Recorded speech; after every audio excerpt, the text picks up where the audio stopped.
አርሰናል አዲሱን ስፖርቲንግ ዳይሬክተር አንድሬ ቤርታን ከሾመ በኋላ በዝውውሩ በክረምቱ የዝውውር መስኮት ላይ ንቁ ተሳትፎን ያደርጋል ተብሎ እየተጠበቀ ይገኛል። ምክንያቱም ስፖርቲንግ ዳይሬክተሩ ከዚህ ቀደም በአትሌቲኮ ማድሪድ በነበረው የስፖርቲንግ ዳይሬክተርነት ልምድ በጣም አንጋፋ የሚባሉ ተጫዋቾችን ወደ ክለቡ ማምጣት የቻለ ነው። በአርሰናልም ይህንን ያደርጋል ተብሎ ይጠበቃል። አሁን ከኪንግስሌይ ኮማን ጋር ንግግር እያደረጉ ስለመሆኑ ተሰምቷል። 70 ሚሊዮን ዩሮ ዋጋ ተመን ወጥቶለታል ኪንግስሌይ ኮማን ወደ አርሰናል እንዲመጣ ማለት ነው። ኪንግስሌይ ኮማን ባየር ሙኒክ ተጫዋቹን መሸጥ ይፈልጋል። ምክንያቱም ፍሎሪያን ቪርትስን ማስፈረም ይፈልጋል ከባየር ሊቨርኩሰን ማለት ነው። ፍሎሪያን ቪርትስን ለመግዛት ተጫዋቹን ወይንም ደግሞ ኪንግስሌይ ኮማንን መሸጥ እንደሚፈልግ ነው እንደ ቢልድ መረጃ ይዞ የወጣው። ይህ ተጫዋች አርሰናል በጥብቅ እየፈለገው እንደሆነ ነው እየተነገረ የሚገኘው። የመጀመሪያው ዙር ዲስከሽን ወይም ደግሞ ንግግር አድርገዋል የአርሰናል ባለስልጣናት ማለት ነው። ከወኪሉ ጋር ንግግር አድርገዋል። በቀጣይ ጊዜያት ደግሞ ከተጫዋቹ ጋር ንግግር ያደርጋሉ ተብሎ ይጠበቃል እንደ ቢልድ ዘገባ እና ተጫዋቹ በባየርን 17 ሚሊዮን ዩሮ በአመት ያገኛል እና ኮንትራቱ እስከ 2027 ያቆየዋል። ነገር ግን ወደ አርሰናል ሊሄድ የሚችልበት እድል እንዳለ እየተነገረ ይገኛል እና የሚከፈለው በባየር ሙኒክ የሚከፈለው ገንዘብ ከፍተኛ እንደሆነ ነው እየተነገረ የሚገኘው። ተጫዋቹን መሸጥ ይፈልጋል። ምክንያቱም የደሞዝ ቢል ማስተካከያ ለማድረግ የተጫዋቹን ሽያጭ ሊያከናውን ይችላል የሚል መረጃዎች እየወጡ ይገኛሉ። ከዛ ባሻገር ፍሎሪያን ቪርትስን ለማስፈረም ይፈልጋል። የ35 ሚሊዮን ፓውንድ ዋጋ ተሰጥቶታል። ይህ ተጫዋች ይህንን ደሞዙን ወደ ተጫዋች ማዞር እንደሚፈልግ ነው ባየር ሙኒክ እየተነገረ የሚገኘው። አንድሬ ቤርታም ወደ ስፖርቲንግ ዳይሬክተርነት ቦታው ከመጣ በኋላ ንቁ እንቅስቃሴ እያደረገ ይገኛል። በኋላ ላይ የአርሰናል ሌሎች የዝውውር መረጃዎችን የምናነሳ ይሆናል። ከዚሁ ከባየር ሙኒክ ዜና ሳንወጣ ቼልሲዎች በዘንድሮ የውድድር ዘመን አንድ የታየባቸው ክፍተት አለ። የተከላካይ መስመራቸው ደካማ ሆኖ ታይቷል። በእርግጥ በሙሉ ውድድር ዘመኑ ያሳዩት አፈጻጸም መልካም የሚባል ቢሆንም አሁንም ለቻምፒዮንስ ሊግ ቦታ እየተፋለሙ ይገኛሉ። ቀሪ ጨዋታዎች አሉ።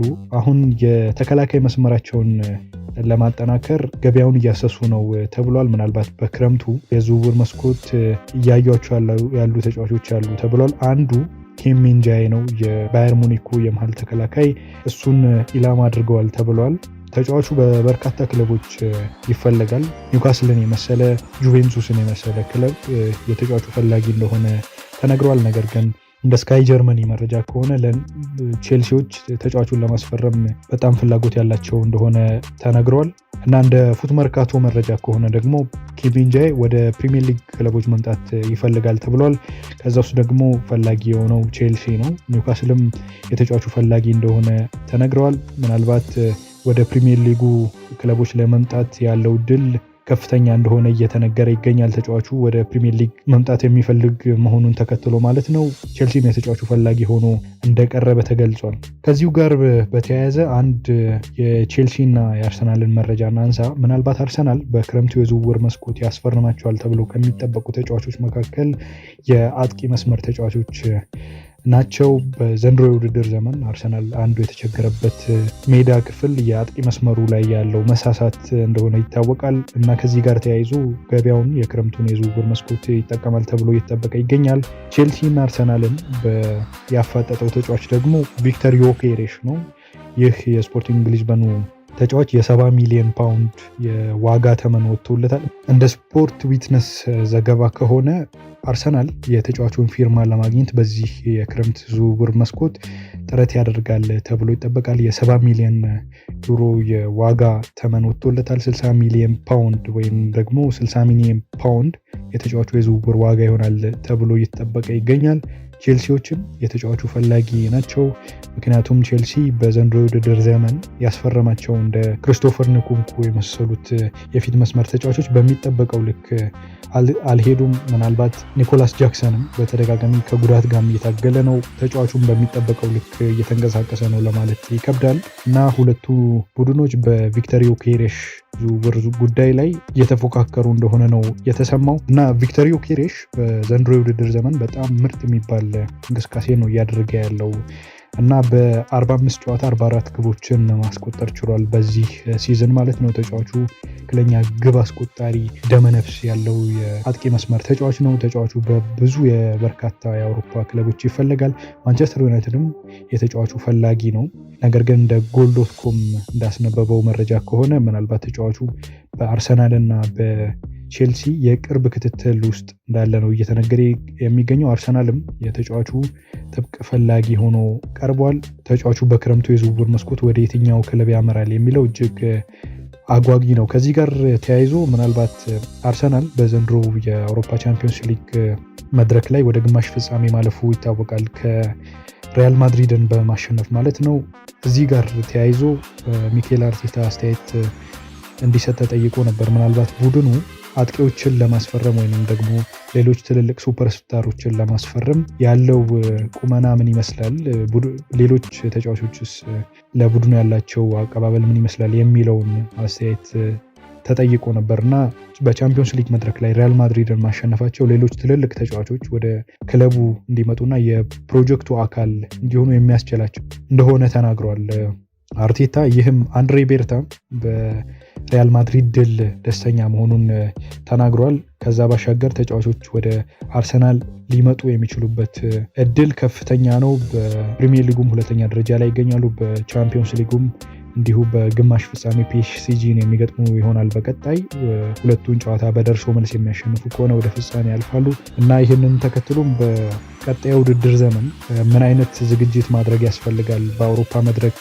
በደንብ ተፎካካሪ ለመሆን የሚል ጥያቄም ቀርቦለት ነበር ሚኬል አርቴታ። ይህንን ተከትሎም ጥልቀት ያለው ስኳድ ያስፈልጋል፣ ከዛ ባሻገር ደግሞ ጥራት ያላቸው ተጫዋቾች ያስፈልጋሉ የሚል አስተያየቱን ሰጥተዋል በፕሬስ ኮንፈረንስ ወቅት ማለት ነው። ለማንኛውም ቪክቶር ዮኬሬሽ ወደ አርሰናል ሊያቀና እንደሚችል እየተነገረ ይገኛል። ነገር ግን የቼልሲም የተጫዋቹ ፈላጊ በመሆኑ ዝውውሩ ፈታኝ ሊሆን እንደሚችል ከወዲሁ እየተነገረ ይገኛል። ማንቸስተር ዩናይትድን የተመለከተ አንድ መረጃ እናንሳ።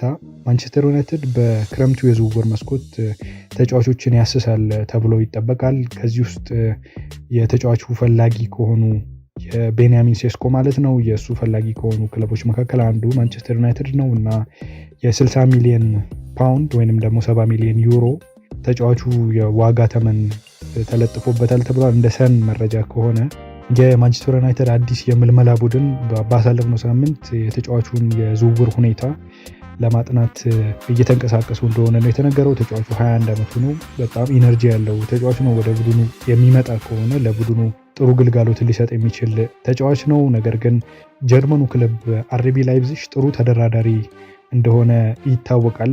ከዚህ ቀደም በሸጣቸው ተጫዋቾችም ከፍተኛ የሆነ የዝውውር ሂሳብ የሚጠይቅ ቡድን እንደሆነ እናስታውሳለን። በተለይ ደግሞ ዮሽኮ ግቫርዲዮል በ2023 ዓመት ወደ ማንቸስተር ሲቲ ሲያቀና የከፈለው የ77 ሚሊዮን ፓውንድ ክፍያ ነበርና በድርድር አይታማም።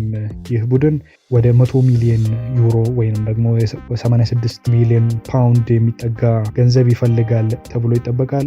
ነገር ግን ማንቸስተር ዩናይትድ ከዚህ ጋር ተያይዞ ካለበት የፋይናንስ ቀውስ ጋር በተያያዘ ይህንን የዝውውር ገንዘብ ላይከፍል ይችላል የሚሉ መረጃዎች እየወጡ ይገኛሉ። ነገር ግን ተጫዋቹን የምልመላ ቡድኑ እየተመለከተው እንደሆነ ነው እየተነገረ የሚገኘው። ከዛ ባሻገር ማንቸስተር ዩናይትድ ሪያን ቼርኪ ባሳለፍነው የዩሮፓ ሊግ ጨዋታ ላይ ሊዮን ጋር ባደረጉት ጨዋታ ማለት ነው ማንቸስተር ዩናይትዶች ግብ እንዳስቆጠረ እናስታውሳለን እና የሚገርም ምርጥ የአጥቂ አማካይ ተጫዋች እንደሆነ ተመልክተናል። ማንቸስተር ዩናይትድ የተጫዋቹ ፈላጊ ሆኖ ቀርቧል ተብሏል።